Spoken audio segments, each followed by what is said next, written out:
Going an extra few days or a few hours a day is going to cost a lot of money. But who's going to pay for it?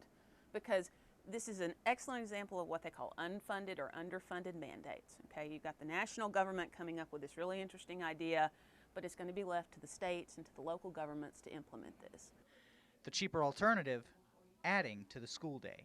I think you've got to get as much quality into one day as you can, and we really, I think, need to focus on that before we start adding more days on at the end of the year.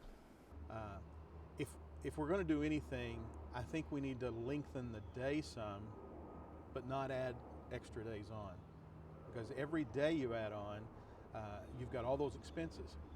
If you lengthen the day an hour or two, you will already have the kids there, so there's not going to be any extra transportation costs. There's not going to be extra food to prepare. The teachers are already there. They would get the hourly wages that they would have. It just seems feasible, as far as the funding goes, to lengthen the day but not add on extra days. It would be more cost effective to do the lengthening of the day. Searcy High School Principal Claude Smith says time is an important factor in education and that a lengthened school day may have benefits, just not for all students.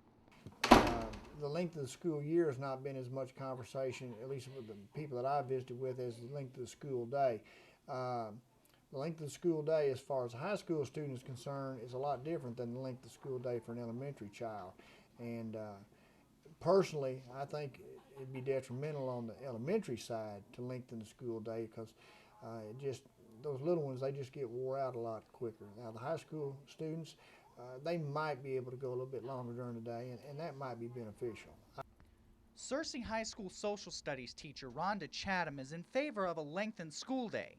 She says an 8-hour day, 4 days a week, and a 3-day weekend would be more beneficial for students and teachers.